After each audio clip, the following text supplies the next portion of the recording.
In May of 1862, with the loss of CSS Virginia, the route up the James to Richmond appeared to be open. The James River Squadron, consisting of the ironclads USS Monitor and the yet-to-be-proven USS Galena, and a host of other wooden warships, would sail up the James towards the gates of Richmond. However, what stood in their way was the last line of defense for the capital of the Confederacy, a lone fortification perched upon a tall bluff overlooking a bend in the James. This fortification, named Fort Darling, was built upon a tall bluff on the property of Augustus Drewry. The fort and the bluff would become one of the most important forts of the Confederacy, the bane of the Union Navy and the fascination of the public. For its southern defenders, it would be their Gibraltar and their home. Numerous photographs would be taken of this most formidable defensive work of the Confederacy. Today, we will be looking at a sample of the numerous photographs taken at Drewry's Bluff.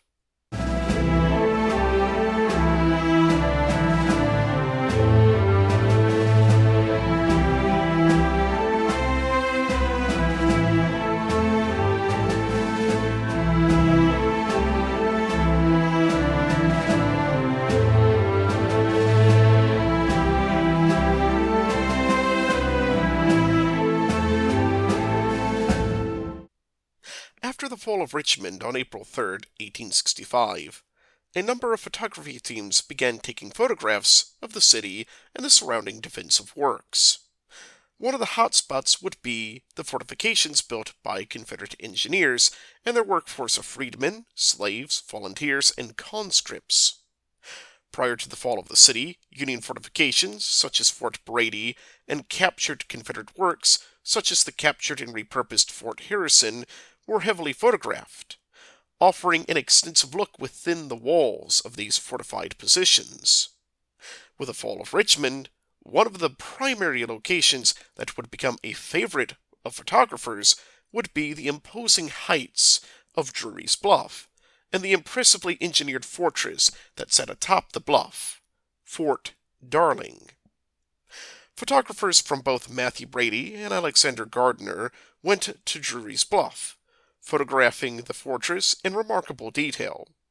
As a result, a plethora of photographs exist of the fortifications, its defensive armament, and the area around the fortress, so many that it's difficult to find a place to start. So, let's view these photographs with a hypothetical scenario. Let's say you were sent back in time, specifically to the year 1865, just at the close of the war, and had the golden opportunity to see the fortress in detail. What exactly would you see? We'd start by approaching the fortress from the west through the main entry point. Just outside the fort, you notice something off to your right, what appears to be a white chapel with a humble graveyard nearby, populated with the graves of a few dozen men. All of them are marked with wooden markers in various conditions. These two photographs, both stereographic photographs taken by William Frank Brown, capture that very site. Looking towards the graveyard, the most prominent marker is that of Sergeant Frank L. Smith, who died when he drowned in the James River on May 5, 1865. He, out of the whole graveyard, appears to be the only Union soldier buried there. Behind him, the graves of a Private B. Orange and Private E. McDaniel can be seen. Their headboards make it clear that both men were killed in action on May 15, 1862. This date is significant for the history of the fort, as this happens to be the day that the Union Naval Squadron would duel against the cannons upon this very bluff, the famous Battle of Drewry's Bluff. During this engagement, Private Burwell Orange and Private Elias McDaniel, both members of Company C of the 2nd Virginia Artillery Regiment, were killed and buried in this graveyard just outside of the fortress. However, they aren't alone. More would eventually join them in the ensuing years of the war, 3 of which have legible markers. William Cox of Company F of the 63rd Tennessee, Private Archer Neal of Company D of the 23rd Tennessee, and, finally, Private Boisseau of the Virginia Artillery, likely the 1st Regiment of the Virginia Artillery. These 3 men were killed in action on May 16, 1864. What happened that day, roughly several miles to the south, was the Battle of Proctor's Creek, sometimes called the Battle of Drewry's Bluff. During this engagement, a ragtag mix of different regiments from the military district of Southern Virginia and the Carolinas halted and counterattacked the Army of the James, which was under the command of Major General Benjamin Butler. Though the counterattack was successful in forcing back the Army of the James, it came at a steep cost in the lives of these men and many more. In the subsequent years, the men buried in this cemetery would be exhumed, being distributed throughout the land. Frank L. Smith's remains would be exhumed and would be brought to City Point National Cemetery. But the rest of the men were buried elsewhere, likely lost to time. Turning away from this macabre sight, we can see a few other buildings off in the distance. The building closest to us is a long building, the stables, which served to shelter the horses and mules used by the fortress and the surrounding military camps. Further off in the distance, we can see more wooden structures. These buildings were host to the Confederate Army headquarters for the District of Southern Virginia and the Carolinas. It was here that General P.G.T. Beauregard and General George Pickett planned for the defense of Richmond from the Army of the James in the previous year. These structures would eventually be abandoned, and the whole site would become a dense set of woods, which can still be visited today. From here, we shift towards a perspective looking immediately up from where we were standing earlier. Here we get a full view of the chapel. The small chapel was built by the men garrisoned at the fortress and the nearby encampments for the Confederate Marines and the Confederate Army. Today, some of the windows were left open to let out the hot, stale air that had built up inside. However, during the cold winter months, a small wooden stove would help heat the building, with its squat iron chimney protruding from the roof of the structure. The bell tower and steeple give it a quaint charm. There would be no doubt that this chapel made life in the fortress a little more forgiving. This structure, as with all of the other wooden structures, would soon disappear, leaving little trace of its existence. From this vantage point, we can see the composition of those wooden headboards and the varying quality. While Frank L. Smith's marker is given a white finish, Boisseau's marker is unpainted, exposing the wood to the elements. The lack of protection would speed up the rate of decay, causing these wooden markers to rapidly deteriorate until they either crumbled away or are blown over by a gust of wind. Off in the distance, we can see a wooden bridge with a Union soldier standing with his rifle on his shoulder, his head facing the camera, though his face is obscured by the fence rail. It is here that we make our way into Fort Darling itself. It is here we get our first look at some of the weaponry fielded by the defenders of the fortress, and some of the equipment used by these men in naval warfare. In this photograph, our attention is drawn to a small mound of dirt, with an oven-like structure built into it. This is Fort Darling's hot shot furnace. A hot shot furnace is, as the name entails, a furnace that is used to heat up solid shot rounds used by the nearby cannons. The crew operating the hot shot furnace would use wood shavings to start a fire underneath the solid shot rounds, feeding it with a nearby source of firewood gathered from the local area. This would heat up the solid shot rounds until they were glowing red hot. hot enough to catch fire to any flammable substance it contacted. The shells would be removed from the furnace, usually using a large pair of tongs, and be brought over to the cannons, where it would be loaded up and fired at an enemy warship. This type of ammunition was effective against wooden warships, as any hot-shot rounds that penetrated the wooden hull could set sections of the vessel on fire, and, if the shot is particularly lucky, could hit a powder magazine, causing it to combust and explode. However, this type of ammunition would eventually be phased out with the introduction of the armored plated warship. Ships such as the fort's first adversary, the USS Monitor, were resistant, if not immune, to this type of ammunition due to their iron-hulled plating protecting the vessel from most conventional solid-shot rounds, including hot shot. In the background, we can see the first of roughly a dozen naval artillery pieces mounted in the fortress. The gun here is known as a Columbiad cannon, a cast-iron cannon that was designed to fire both solid shot and shells. These guns had a bore width that ranged from 8 inches to 10 inches, with federal versions reaching 15 inches, and could fire shells that weighed several hundred pounds between 3,800 to 5,000 yards, or roughly between 2 and 3 miles. Just in front of the Columbiad, we can see sandbags propping up the earthen walls of the fortress. Much like with many of the forts built during the war, Fort Darling was made predominantly from excavated soil from the nearby area. To help stabilize these earthen walls, sandbags would be used to define where the walls would be, while increasing the internal space within the fortress itself. However, as the years went on, the sandbags would decay away, allowing for the earthen walls to spill over. Most of the cannons would be removed from the fortress, and the hot-shot furnace would cave in, leaving behind a small mound.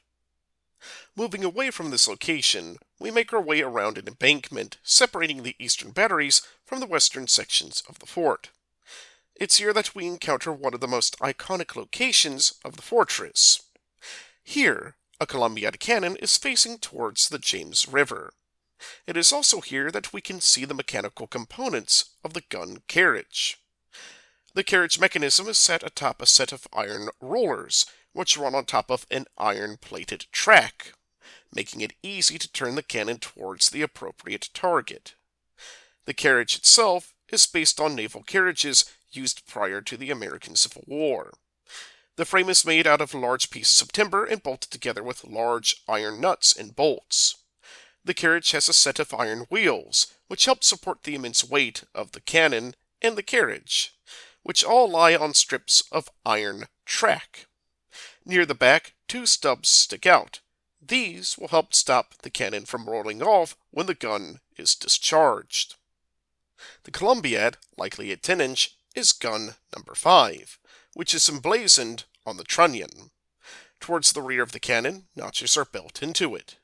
These notches enable for the cannon to achieve high elevations, enabling for it to achieve longer ranges and, if necessary, achieve arching fire.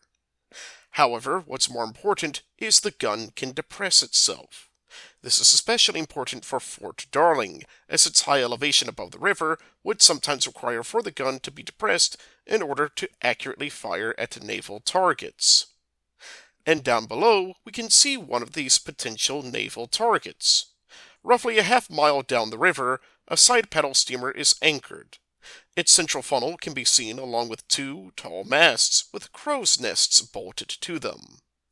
While at sea, paddle steamers, such as the one pictured, would use both sails and their paddle wheels to propel themselves through the water. Especially during a time when steam technology was still relatively new and relatively unreliable, having sails would still enable steam-powered vessels to sail to their destination, especially if their engines failed them. Towards the northeast, a large encampment with dozens of tents can be seen. The eclectic mix of A-frames, walled A-frames, and Simpletons belonged to Union troops stationed nearby Fort Darling. Though the war was coming to a close, hundreds of thousands of men of the Army of the Potomac and the Army of the James were still in the region, anxiously awaiting to return home. In the meantime, they would continue the daily routine of camp life until their chance to return home would come at last. This location, out of all the locations of the fort, is one of the most iconic, as it offers the most commanding view of the James River, and has been maintained by the National Park Service with its wartime appearance. As we make our way back, we can see more of the defenses, but, most important, we see Fort Darling's Well and one of many bomb-proofs built by the defenders. The Columbiad in the background, much as with its nearby neighbor, faces towards the east, still primed and ready to deal with any threats, though the threat has finally come to an end. In the center of the frame, the well is covered with a wooden top, with ventilation holes drilled through the wooden cover. The well cover kept rainwater, dirt, and grime from entering the well and fouling its water supply, while the ventilation holes allowed for some moisture to escape. The cover came with a specially designed wooden lid, which could be flipped open and would be supported by this wooden support nailed into the cover. However, opening the lid wouldn't be necessary most of the time, as the well included an iron hand pump. The hand pump was built by Downs & Company, an iron manufacturing company in Seneca Falls, New York, which specialized in the manufacturing of water pumps. The company would eventually change its name to Gould's Manufacturing Company and become a prominent name in hydraulic pumps of all makes and models. Shifting our attention to the left, we can see this large earthen structure with a doorway leading down into it. This structure is known as a bomb-proof, which, as the name infers, is a structure designed to protect from enemy bombardments. Fort Darling had a number of these bomb-proofs built over the course of its history, gradually expanding to include at least 3 on the eastern portion of the fortress and a number of others along the southern and western sections of the fort. A glimpse inside reveals that the interior of the bomb-proof was made out of wooden timbers. The wooden structure would have been built first, with dirt and rubble piled over top of the wooden roofing until it reached the approximate height of the walls, offering about 10 to 12 feet of protection from enemy shot and shell. Sitting near the entrance of the bomb-proof, a young man is looking away from the camera, down into the bomb-proof. This young man is likely a member of the 1st Connecticut Artillery, which had been stationed at Fort Darling after the fall of Richmond. Though the common view of Union soldiers often depicts them wearing a dark blue kepi, many Union soldiers would substitute the kepi with other style of hats. In this case, the hat chosen here had the benefit of providing some neck protection against the hot Virginia summer. Today, the bomb-proof has long since caved in, the cannon removed, and the well is nothing more than a deep hole, partially filled in by nearly 160 years of erosion. As we leave this young man behind, we turn towards the western sections of the fort, passing the powder magazine, and towards the southwestern corner of the fortress. Here we can see at least 4 more bomb-proofs built by the Confederates during the war. However, at this part of the fort, we can see the early signs of erosion eating away at the protection of these bomb-proofs. This bomb-proof in particular has several of the supporting beams jutting out of the earthen mound. Throughout this section of the fort, we can see supplies of different types, most of which appear to be ammunition for rifles and the nearby cannon batteries facing towards the southwest. A mix of solid shot and at least 1 canister round can be seen sitting atop a pile of crates, all next to a small wooden building. These supplies exist to feed the nearby cannons. One cannon is a Columbiad, the 4th visible one we've seen so far, and a different type of cannon we haven't seen yet. Identifying this cannon has been difficult, but it is either a Confederate-made Columbiad or a Confederate-made Brooke rifle. Next to the peculiar gun, the equipment used to load her is lying in wait, the most notable piece being the ramrod, easily identified by its conical plunger piece at the tip. These cannons face towards the southwest, which, though not as likely to be assaulted from, was still a potential vector for attack. Beyond them, some of the earthworks, extensions of the defenses of Fort Darling, can be seen lining a nearby rise. These southwest-facing guns and the outer defenses would prove to be warranted during May of 1864. On May 3rd, Benjamin Butler and his Army of the James landed at Bermuda Hundred, and, with much internal strife, attempted to seize Richmond from the south. They would reach the outermost defenses of the fortress, 1¼ miles away from Fort Darling, before P.G.T. Beauregard would counterattack at the Battle of Proctor's Creek on May 16, 1864. This battle, sometimes known as the Second Battle of Drewry's Bluff, was the closest Fort Darling came to its defenses being put to the test. In the end, the fort would never get the chance to test these defensive works.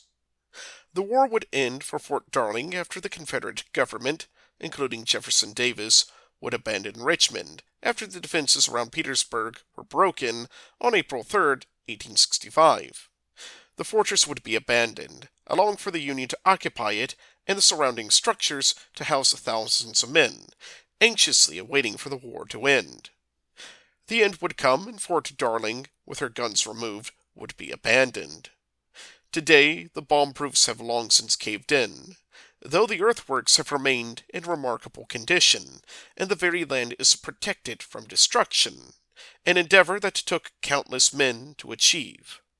Fort Darling stands as a testament to the history that flowed through these places. The photographs of the fortification revealing a time lost to us, yet a time that has left a tangible mark upon Virginia's soil. To be able to stand where these men stood and see, with their own eyes, what these places looked like during their time is what makes these photographs and the preservation of these locations meaningful. Photography is a gateway into the past made all the more poignant when we can visit those places for ourselves, to see where history was made.